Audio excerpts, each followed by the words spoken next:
Hi and welcome back to Aico TV. I'm Matt Powell and today we're going to take a trip to the South Coast where our Regional Specification Manager Paul Barret takes an in-depth look into Wealden Council's journey with IoT. We're also going to be joined by our events coordinator Olivia Rose, who's going to be discussing our recent award wins. So first up this week we travel to the southeast and meet up with our Regional Specification Manager Paul Barret, who recently visited Simon Barr of Wealden Council to discuss the authority's journey and experiences with IoT technologies. Let's see how they got on. My name is Paul Barret. I'm the Regional Specification Manager for Aico on the South Coast, and today I'm going to be meeting Simon Barr from Wealden Council. He's the Climate Change and Assets Manager, and we're going to be talking about his journey with IoT. Hi Simon, thanks for meeting me here. It's really kind of you. Really what I just wanted to talk about was just your kind of journey as far as your organisation is concerned, yourself on IoT. We started and where you kind of ended up, and the bits in between that kind of created the journey really. So what was it that really kind of drew you to us in the first place? I mean, obviously you use our alarms, etc. for fire. So for us it was about monitoring the use of our properties and how we could best do that, especially around the issues we have with disrepair claims, damp and mould, which has been exacerbated this year, to try and get a better overview of how the properties are used by our residents and by the end user, so that we can work with them in order to reduce the likelihood of our disrepair claims, as well as look to better monitor the properties for ourselves in relation to compliance and repairs, and reduce the amount of repairs that we have in line with that type of incident. Yeah, so it's kind of several things. So obviously you get compliance with the fire side of things, CO side of things, and then there was the damp and mould issues. And net zero, you use it for kind of getting towards that as well? With regards to our decarbonisation projects, we're looking to use the information that we can get back from the environmental sensors to do both pre and post monitoring. So we're looking to get in early on installing devices in the properties that have been identified for our project, and then looking at the wider picture, how the works that we're doing are affecting those properties whilst we carry out works, and further on from the works and looking to monitor post works and post completion as well, so that we get a whole rounded picture. And the added bonus is that once the API is in place for getting readings from smart metering, it will help us to look at the last 14 months worth of data on energy usage, and then we can do comparison on that throughout the works and post works, so that we can actually gauge accurately the amount of energy decrease on use in the property. So how long have you been fitting now? I mean, when did you start? We started fitting about 8 to 9 months ago, so we've got some nice data coming back through. Initially it was just on those properties that were identified through reports of damp and mould, and then, as I say, we looked to roll that out on our decarbonisation properties, and as part of that journey we're also installing all the gateways at a void stage. Yeah. When you first started looking at this, were you looking at anyone else? Were you looking at any competitors, or we've looked at without naming names? We've looked at several systems, and there are other systems out there, but the thing that drew us to the Aico system is the fact that it's not geared towards one specific heating type. It's also, although you can use push technology with it, it's not the function that is the most talked about. We don't want to use it as a messaging system for our tenants. We don't want them thinking that it's an overwatch on what they're doing within the property. It sits there in the background. Tenants get asked if they want to have access to the app so that they can monitor the property themselves. Some have taken us up on that, some haven't.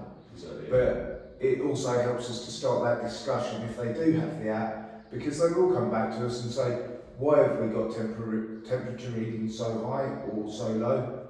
Why is it showing that we've got high humidity when our temperatures are fine? Why is it showing that we've got high carbon dioxide levels when the temperatures are fine? And you can help them to understand how to ventilate the property appropriately. To manage the property. And manage the property for themselves to reduce any ongoing health risks that there may be associated with those items. Brilliant. What about, so the return on investment, what would you consider that's going to be mainly? The biggest return on investment for us is not a monetary value. The biggest return on the investment is to have healthy and happy homes for our residents.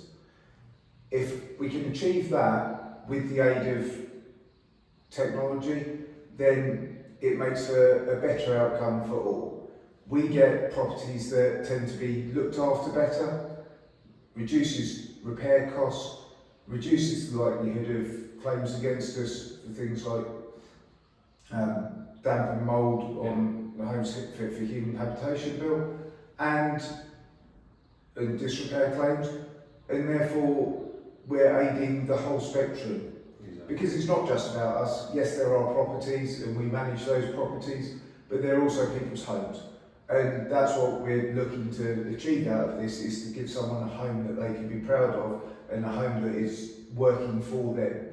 So probably engaging with the tenants. Absolutely. Yeah, great.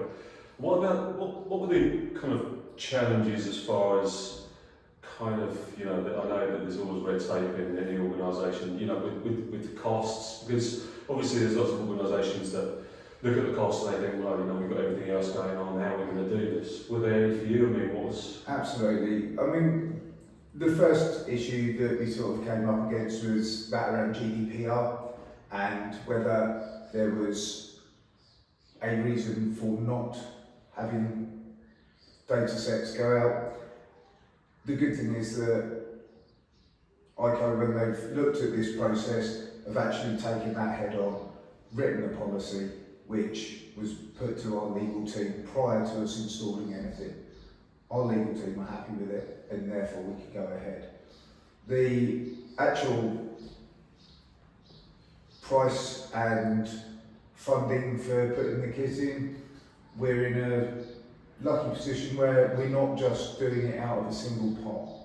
We have voids that we're taking, that we're adding the cost to. We have our decarbonisation fund, and we also have our day-to-day works.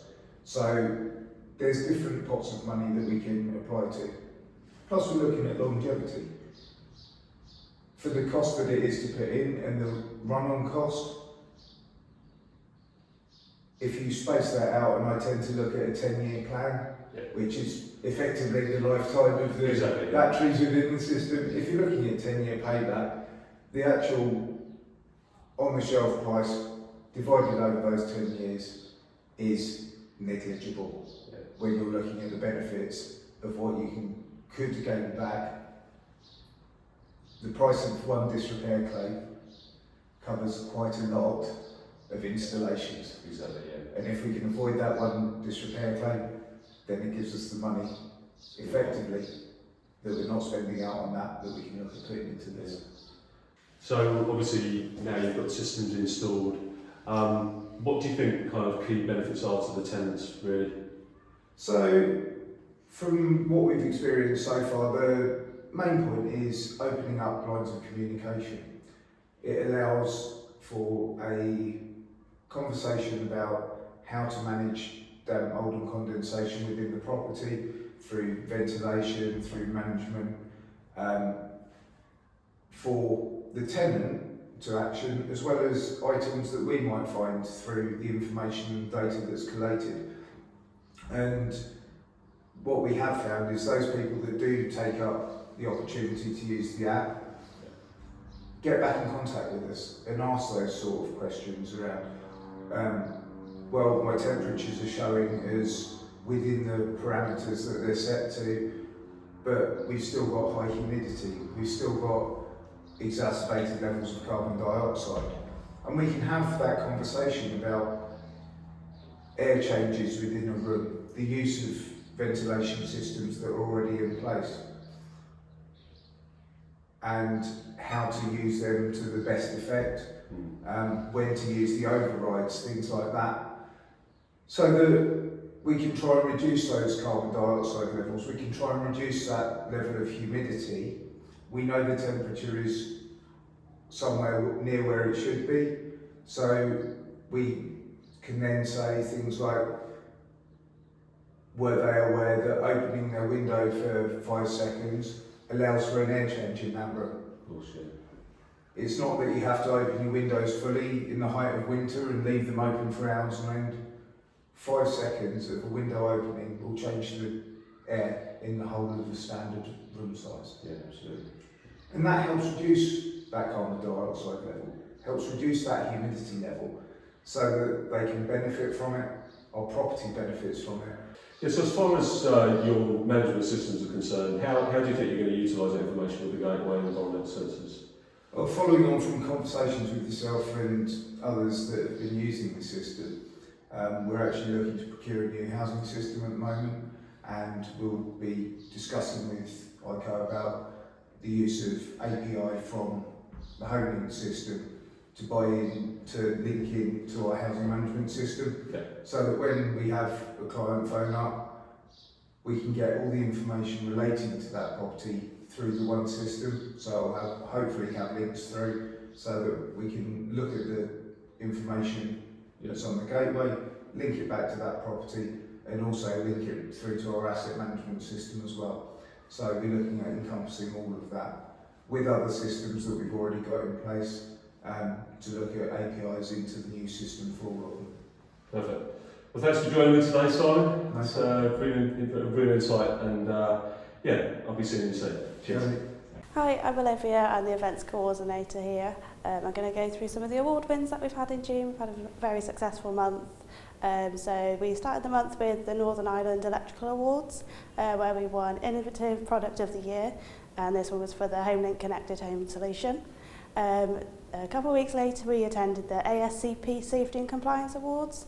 This one we won for our customer service excellence, and it was for Aico's outstanding customer service.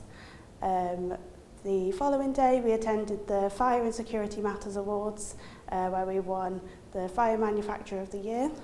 This one was an acknowledgement of excelling in our commitment to innovation and our dedication to delivering products and services to our highest possible standard. The other day we attended the Shropshire Chamber Business Awards, where we were lucky enough to win 2 awards. We first won the Trailblazer for our innovative products, and we won the Company of the Year again for the 3rd year in a row. The events in July, we're only attending one. It's the Nappet in Manchester at AJ Bell Stadium. So thanks for joining us on this week's episode of Aico TV, and a special thanks to Simon Barr at Wealden Council. Don't forget to give this video a like and a share, and leave your comments of what you'd like to see next. Catch up with all our content on the following platforms: Twitter, Instagram, Facebook, TikTok and LinkedIn. We'll see you next time.